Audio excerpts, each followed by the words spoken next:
Yesterday we discussed about the ionic compound and covalent compound. Today's topic is about coordinate covalent compound. So let's start.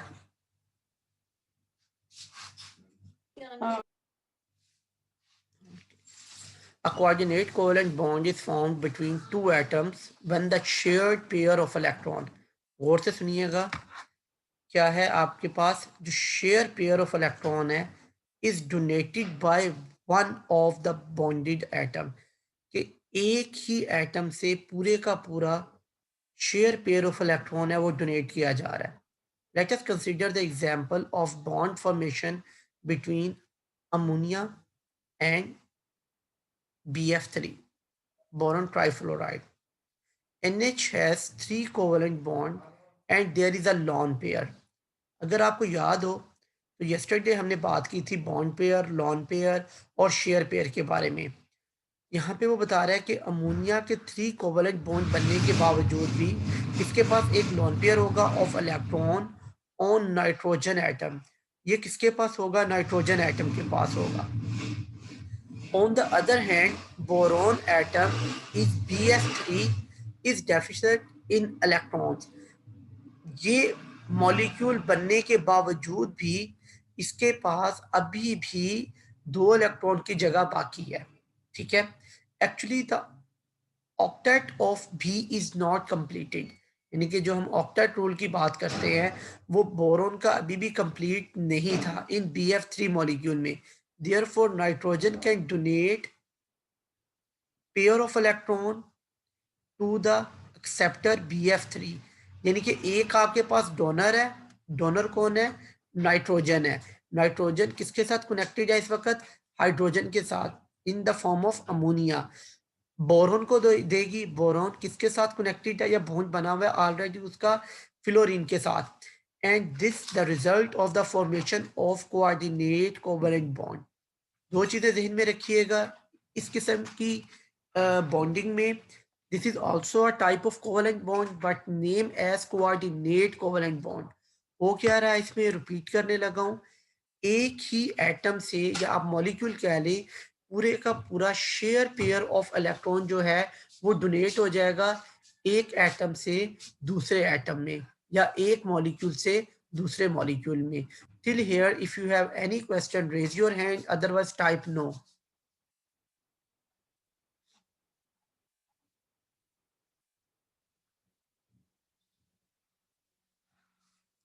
जी बेटा, clear है?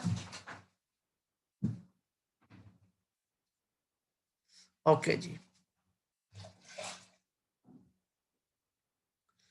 अच्छा, अब ये देखिएगा, आपको पूरा ये इसको यहाँ पे क्लियर कर रहा है. डिस्कस करते हैं इसको एग्जांपल्स के साथ with the help of diagrams. The complex so produce is overall neutral. सबसे पहले ये न्यूट्रल हो जाएगा. इससे आपके पास जो भी बनेगा compound and charge are indicated on nitrogen and boron atom. उनके ऊपर इनके चार्जेस आपको नजर आ रहे होंगे. In some of the compounds after the formation of a coordinate covalent bond, the distinction between covalent bond and coordinate bond vanish. उस वक्त जाके ये फिर आपको नहीं पता लगेगा कि कोवलेंट बॉन्ड कहाँ पे है और कोऑर्डिनेट कोवलेंट बॉन्ड कहाँ पे है. ये देखिएगा, नाइट्रोजन आपके सामने है. यहाँ पे NH3 अमोनिया. नाइट्रोजन के आउटर मोस्ट शेल में 5 इलेक्ट्रॉन ये इससे मिले. ठीक है. और ये दो इसके पास क्या है? Lone pair. ये लोन पेयर जो कि इसकी अपनी है, ये किसको डोनेट कर रहा है? बोरोन को. सो ये अमोनिया आपके पास पूरे का पूरा क्या हो गया? डोनर. ये जो लोन पेयर था ये उसने डोनेट किया बोरोन को. जिसके बाद बोरोन एक एक्सेप्टर था और इस बॉन्ड को वो किससे रिप्रेजेंट कर रहा है? एरो के साथ. और जो एरो है उसकी डायरेक्शन बता रही है कि डोनर टुवर्ड्स द एक्सेप्टर, कि डोनर से जो लोन पेयर है बॉन्ड का वो किसके पास जा रहा है? एक्सेप्टर के पास, मीन टू से बोरॉन के पास। अब यहाँ पे पॉजिटिव चार्ज नाइट्रोजन पे और नेगेटिव चार्ज बोरॉन पे, मीन टू से इलेक्ट्रॉन डेंसिटी या जो चार्ज है नेगेटिव वो किसके ऊपर ज़्यादा हो गया, जिसने इलेक्ट्रॉन को एक्सेप्ट किया, और जिससे इलेक्ट्रॉन गए उसके ऊपर क्या आ गया, पॉजिटिव चार्ज। अब ये चार्ज एक दूसरे को अट्रैक्ट कर रहे हैं, ऑपोजिट चार्जेस, जिसकी वजह से इनके दरमियान एक क्या बना, कॉम्प्लेक्स बना, एक बॉन्ड बना। और इस पूरे को पूरे हम इस तरह से रिप्रेजेंट करते हैं। Till here if you have any question my dear cadets please raise your hand, otherwise type no. Everyone, please, you should type no, then I move forward.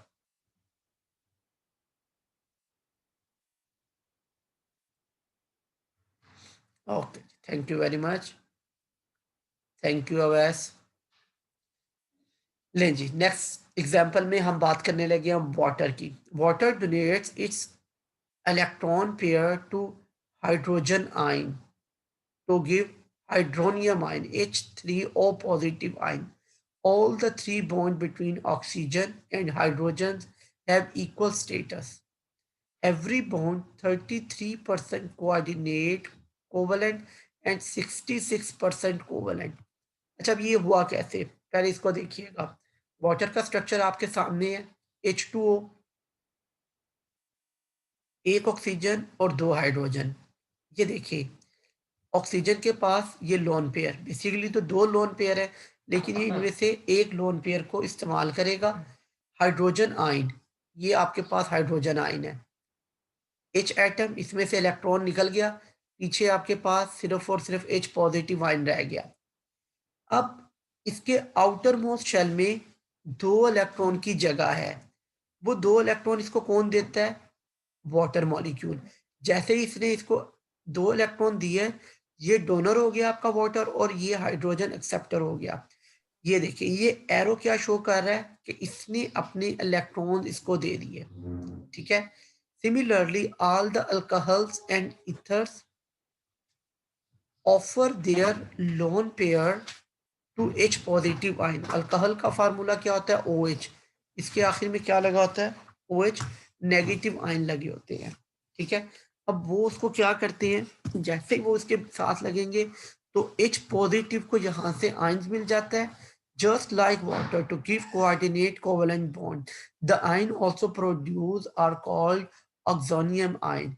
सो ये ऑब्जेक्टिव में आया हुआ है और इसके बारे में बड़ी बार पूछा गया है कि what is the oxonium ion, so you should underline it or highlight it for to say to save your 1 mark objective. Till here any question please, you can raise your hand, otherwise type no.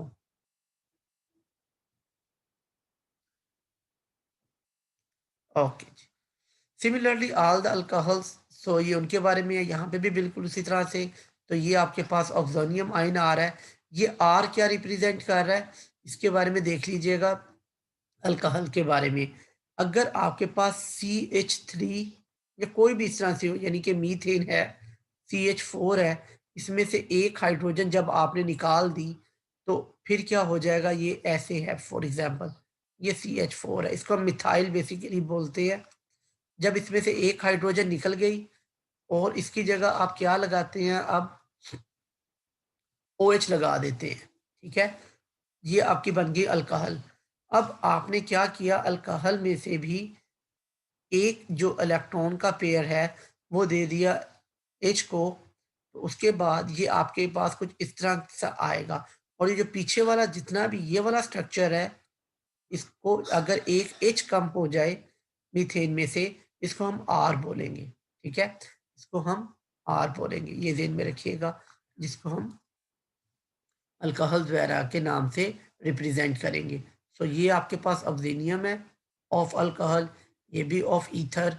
ये दोनों तरफ अगर are आ रहा है तो इसका मतलब है यहाँ पे भी CH3 सेम लाइक दिस, और यहाँ पे भी CH3 हो सकते हैं, और इनमें से भी ऐसे होंगे। Ammonium donates its electron pair H positive ion to ammonia ion. All the 4 bonds behave like in NH4 positive ion, यानी कि अगर आप देखें ये अमोनिया जैसे हमने वहां पे ऊपर बात की थी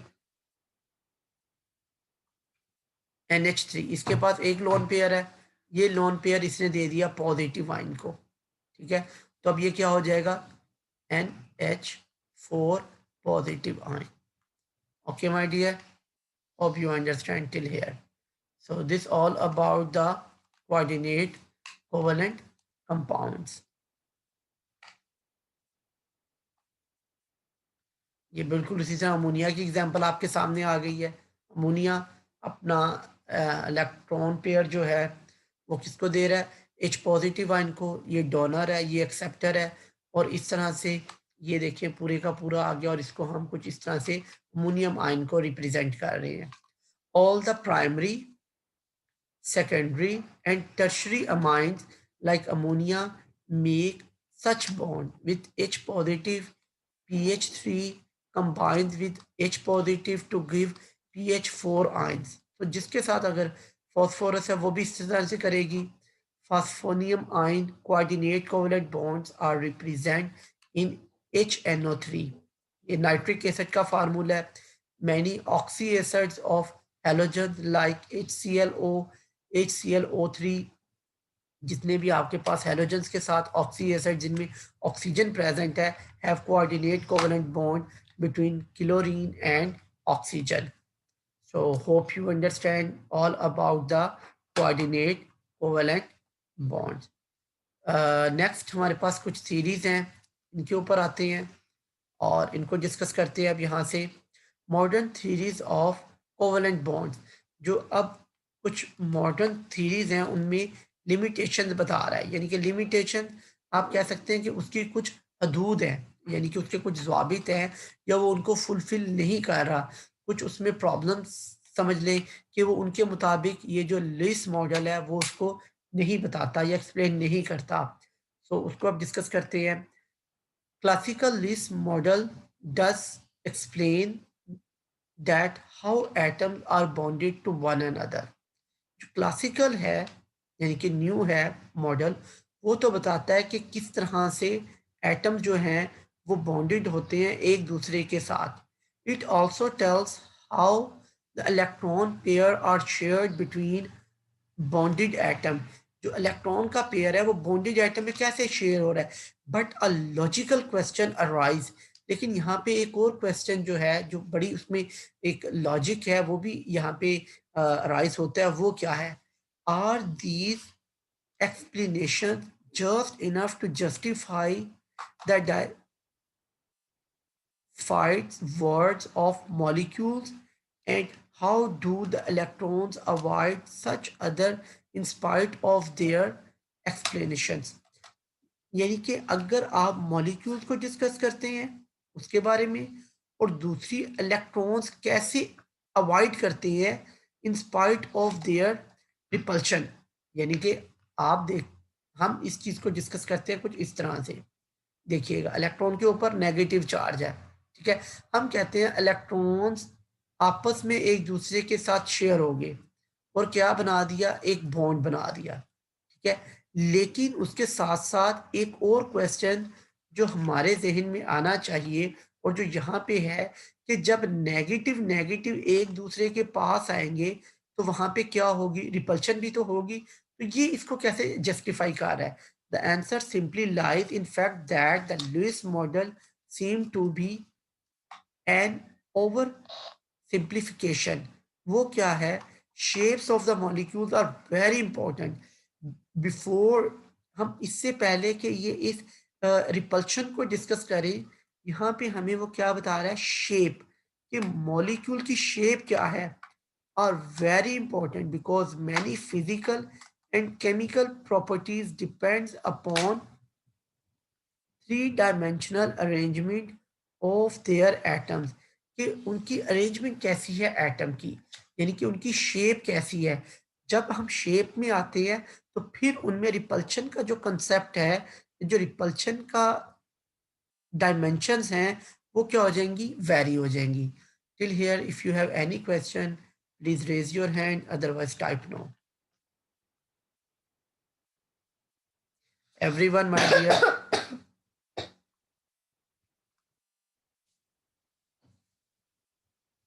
ओके, दैट्स फाइन। सो इस कंसेप्ट को देखते हैं अब हम बॉन्ड एनर्जी से, जो कि हमने पहले भी डिटेल में डिस्कस किया हुआ है। दोबारा इसका ओवरव्यू लेंगे और कुछ थ्योरीज के बारे में बात करेंगे जो कि हम नेक्स्ट पीरियड में बात करेंगे। A true model should be able to justify molecular shape and geometry of the molecule, यानी कि उसकी शेप कैसे है और उसकी ज्योमेट्री कैसे है, bond polarity, bond distance and various energies transmission as evident of spectroscopic techniques. ये तमाम चीज़ें हैं वो हम बात करेंगे एनर्जी के लिहाज से और स्पेक्ट्रोस्कोपिक टेक्निक में। This model should also make clear the unique behaviors, features of the molecule during chemical reaction, कि जो उनका अपना अपना बिहेवियर है, यूनिक बिहेवियर भी वो शो करते हैं। यानी कि बाज़ औक़ात वो वैसे तो नहीं होते, लेकिन जब वो एक ख़ास किस्म के बिहेवियर को बताते हैं तो वो फिर उनका अपना बिहेवियर होता है, जिसे हम यूनिक बिहेवियर कहते हैं, जो कि वो शायद वैसे दूसरे मॉलिक्यूल शो ना करते हों। During chemical following are the modern theories, उसके लिए कुछ थीरीज हैं which explain satisfactory the above requirements are covalent bond formation based on the wave mechanical structure of atom, जिसमें हम सबसे पहले एटम को क्या समझेंगे, एक वेव मैकेनिकल स्ट्रक्चर में लेके आएंगे कि हमारे पास एटम एक वेव की शक्ल में है। ये इसका एक मॉडल है, उसके ऊपर कुछ थीरीज हैं जो इंशाल्लाह हम इस सेशन में तो नहीं, लेकिन इंशाल्लाह टुमारो और after tomorrow one by one करके इन थीरीज को डिस्कस करेंगे। सबसे पहली थीरी है हमारे पास valence shell electron pair repulsion theory, जिसको हम विस्पर थीरी का नाम देते हैं। सेकंड है वैलेंस बॉन्ड थीरी, जिसको हम एब्रीवेट कहते हैं वीबीटी। और the third one is molecular orbital theory, जिसे हम ओबीटी का एमओटी का नाम देते हैं। तो इन तीनों को हम वन बाय वन डिस्कस करेंगे। एनर्जीज के बारे में हमने ऑलरेडी बात कर ली हुई है कि ये एनर्जी कम होने से उनमें क्या है, जो डिस्टेंस है वो कम होता है और एक ख़ास लिमिट पे आके वो क्या कर जाते हैं, उसके ऊपर जो रिपल्शन है उसके ऊपर डोमिनेट कर जाएगी अट्रैक्शन।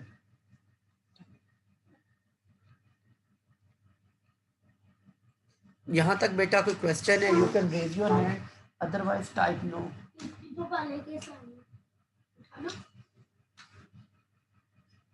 जी बेटा।